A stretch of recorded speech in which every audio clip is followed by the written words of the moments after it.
Hey nerds, this is Pam coming to you from Stationery Nerd. So today I want to take you on a walk through my Stalogy. This is a B6 that I cut down to be B6 Slim. So it measures about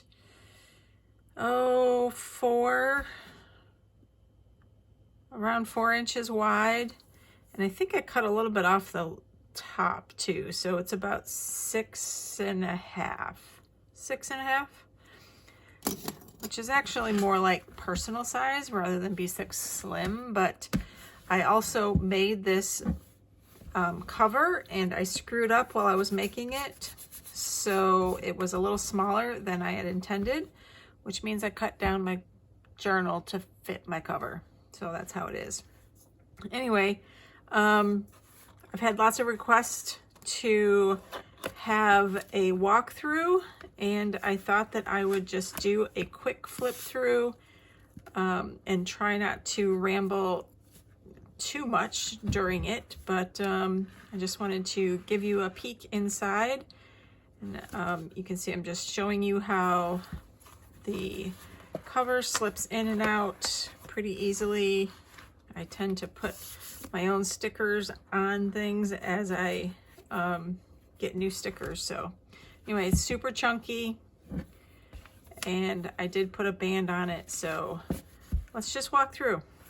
So inside cover, and then that's got my address and stuff underneath there, and then the pages that I always print for the beginning of my journal, which is my quick reference for my color codes for Stationery Nerd, and then the cheat sheet on the sizes of journals. This is available in the resource library. You can get that while you sign up for the newsletter on the website. So let me just, I wonder if I can zoom in a little bit here. Hold on, let's see. Better? Move this stuff over. Okay. All right, into it. So I started this journal in March, and I just reprinted my 2020 Word of the Year, which was true. This, above all, to thine own self be true. I was really trying to focus on myself this year. Of course, 2020, you know, it blew up. And just about the time when I started this new journal, which was actually at the end of February is when I started it, things got a little crazy. And you're gonna see through here, this is how I do my monthly cover. I just print a cover and then kind of do a quick overview of what the month looks like, and we'll talk about that a little bit more as we go. And then as we go through, you'll see that I just do 1 page per day, the date at the top, usually split it among different areas of my life: adulting stuff, stationery nerd stuff, and then this was graphic design stuff.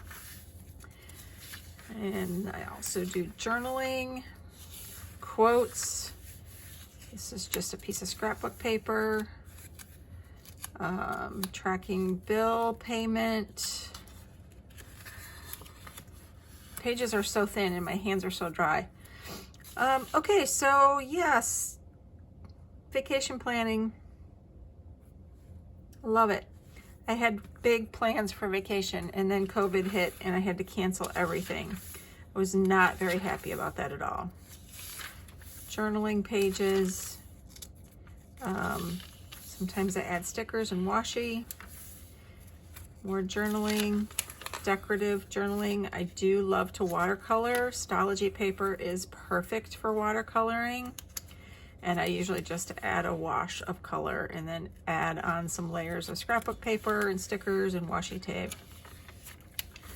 It doesn't really matter what I do in here. I don't keep an index. I mean, here's a recipe. and a label off of kombucha that I liked,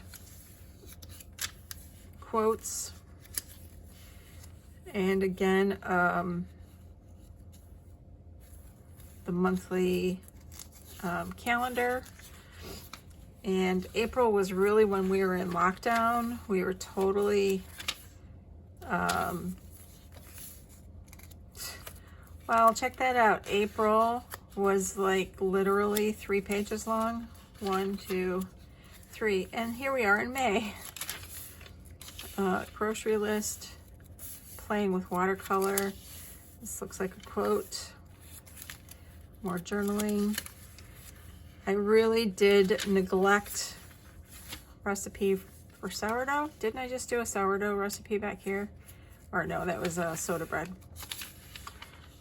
Mastered brain dump stuff, shopping, measurements for my windows in the living room, wanting to get new blinds. So the way I typically do my month is I glue in or paste in a monthly calendar. And this is really just decorative and a way for me to reference the dates really quickly. And we have a cat. And Jack, we're gonna get you down. Okay. And then I really just take a look at my digital calendar. I am 100% digital on my calendar. I do not use my planner or my bullet journal as the primary place where my appointments go. Life is a little too crazy for that. So instead, I just, at the beginning of the month, I just look through to figure out what important things or big projects are coming up or standing appointments.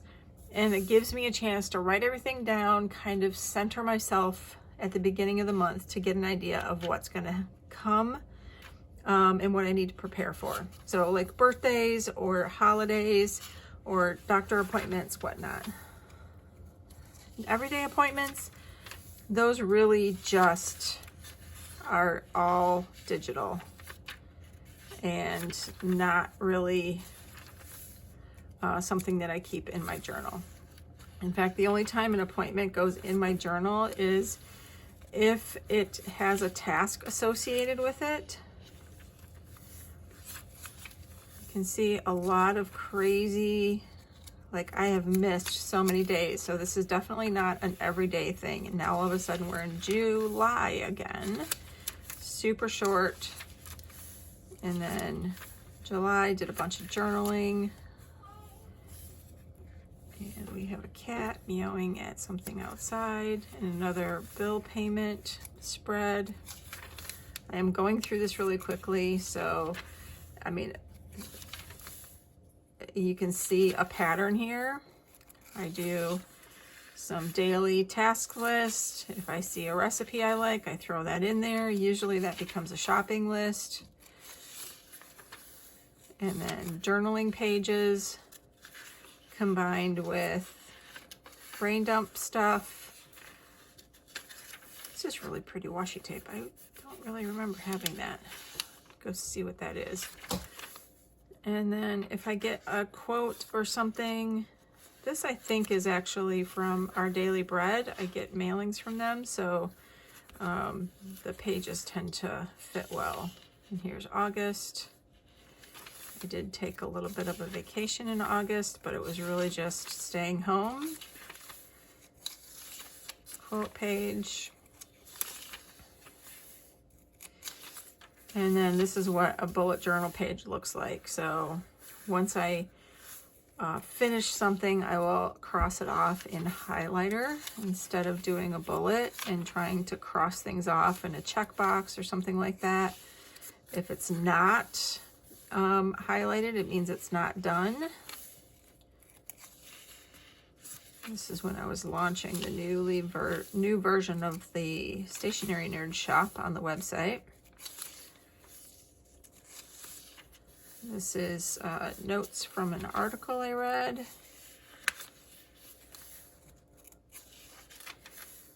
And this looks like a notes from a book I was reading. And a blank page. And the cat is actually right next to me destroying the Christmas tree. knocking ornaments off. So anyway, so I was reading a lot, so I do have several notes pages of books or articles, workflow diagram, project management, creative life cycle, more journaling. You can tell when I do the alphabet, it's because I really like this pen and I want to write something, but I don't have anything to say and I don't know what to write, so I'm just going to write the alphabet. More journaling.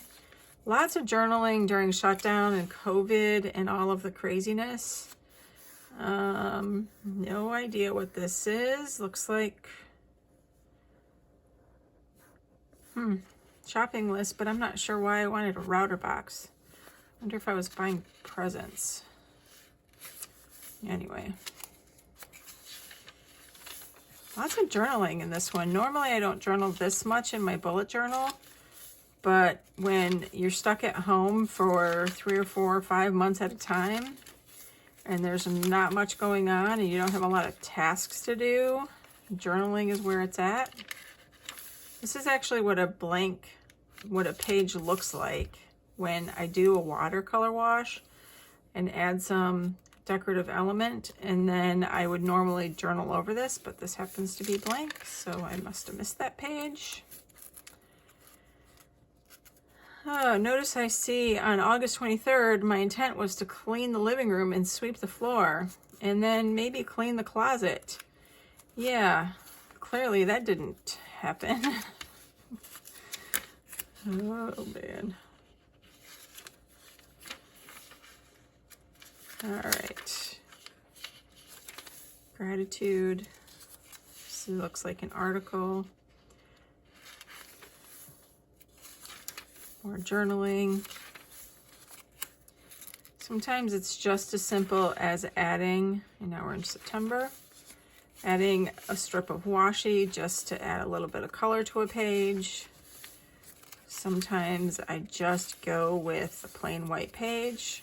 Pomodoro. Yeah, looks like I had good plans, but that didn't happen. Usually if I do a Pomodoro, which is 25 minutes of straight working and then 15 minutes or 5 minutes of a break and then back to 25 minutes of a project, what I'll do is as I get things done, I will cross things off, highlight them in green. This was my barbecue chips project where I was testing a bunch of different brands to find out who had the best barbecue chips. I think the answer ended up being the chips from Aldi, which is unusual. But I don't get to Aldi very often. No, actually not Aldi. Save-A-Lot, I think. I don't get to Save-A-Lot often. I go to Aldi all the time. And then here I am coming toward the end of this journal. See, I'm almost to the end. And I was kind of getting tired of how fat it was getting. But then again, I was always just... So I did a lot of decorative pages right in a row. Here we are in October. Some brain dump list. Some journaling pages. Apparently I measured for blinds again. Love this one. This little feather comes in and out. But yeah, toward the end here, I was just like, all right, let's just do a bunch of decoration in here because I'm ready for a new journal. And so that's kind of what I did. Mr. Mustache, Mr. Money Mustache, how to retire at 30. Well, I definitely missed that. This is when I got a lot of great washi tape from London Gifties. I was so excited when she reached out to me and said, hey, can I send you a box? I'll do a video and do a little bit more in depth about what was in that box, but I did swatch for myself all of the washi that she had sent me. And of course you have to save all of the tags off of the washi. So those were fun. But yeah, London Gifty, super cute stuff, super high quality washi tape too. Some of the best quality washi tape I have ever experienced before. So I don't know if you guys follow Jimmy Jones III on TikTok, but man, he is profound sometimes. So this was a quote that I thought was worthy of writing down. Whatever you do today, do it with the confidence of a 4-year-old wearing a new Superman cape. So anyway, so lots of decorated pages here toward the end, and I think I actually end at Halloween. Actually, not even Halloween. So the 25th, I've decided to move out of this journal. It's really fat and has become too cumbersome to carry around all the time. I'm going back to the previous journal to finish it out. So from here, I actually went back to my Midori MD B6 Slim that only had about maybe 20 or 30 pages left in it. So usually this last page on the journal, I just use it to, like, when my pen's not writing or whatever, scribble. So there you go. There is my big fat B6 Slim. And yes, I did cut down a regular size B6. And I'll show you how I do that. I do have a cutter here at home, and I use it a lot more than I thought that I ever would. But all right, well, that's all for now. I've got more videos coming, and we will talk again soon. All right, talk to you later, guys. Bye.